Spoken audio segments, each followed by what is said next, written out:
Hi, welcome back to JCTV. My name is Steve, and today we're talking to the best dressed employee at JC Music, and that would be Taylor Shirk. How are you doing today, Taylor? I'm doing well, Steve. How are you? Doing well, thank you very much. So tell us a little bit about what you do here at JC Music.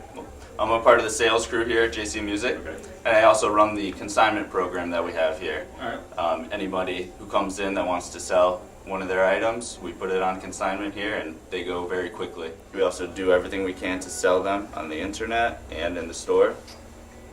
You did pretty successful? It is very successful, yeah. We have a lot of instruments coming in, and they go pretty quickly. I'm always cutting the check at least once a week.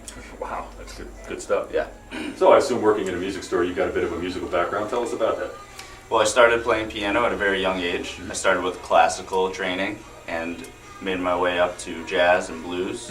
And I actually write some of my own music. Really? Yeah, a very combined genre of classical and jazz and blues. Okay. I also play the Hammond organ, which is a recent addition to my repertoire. Is it that much different than playing a regular keyboard? Well, for starters, the attack is much different on an organ than a piano. And another thing is there's 2 layers on an organ, and that can be a little bit different than playing a flat, linear piano.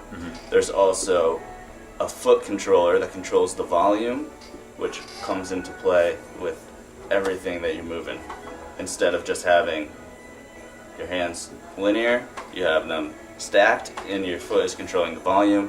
And there are bass note pedals. So instead of just having 2 hands and 1 foot, you have all 4 limbs involved. Wow, so it is a lot more complicated. It is. But you're picking it up pretty quick. I am. It's taken some time, but it's going pretty well. Good. What are your goals here at JC Music? Well, I really enjoy working in the music retail. I love seeing students come in and learning and progressing daily. And I would like to be a part of it as a career move.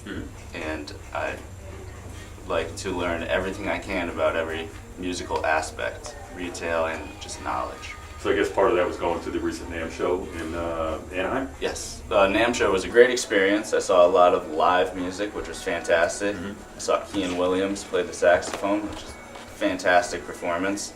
I also got to speak with a lot of the manufacturers that we have there. They taught me a lot about all the new products that are coming out this year. I also got to learn a lot about our lesson program, how to make it better for everybody. Also our consignment program, how to make that better. Just a lot of the aspects about running the store, Right. and how we can improve on them. So you have to learn a lot more about what other stores are doing and really take advantage of what other people are doing to improve their business. That's right. They all told us by example of how they were able to overcome some of the difficulties this year and how they were able to expand their store. Now, besides the goals that you have working here at JC Music, what are some of your musical goals? Well, like I said before, I compose some pieces myself, and I really want to take the Hammond organ to the next level. I like to teach, and I recently started picking up the trumpet again. Really? I didn't even realize you played the trumpet. Yeah, I played in junior high, and I'm picking it back up, and it's a lot more difficult than I can remember. Really? Yeah. But it has to come back to you pretty quickly, though, right? Yeah, it's a lot of my cheek muscles that I have to work back up. Yeah, I remember that part. You put it down for a period of time. That's right. It just goes away. Oh yeah, that's for sure. Well, I know we have a keyboard right over there. Why don't you play us out here? And Sure, Steve.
JCTV and look forward to seeing you on the next episode.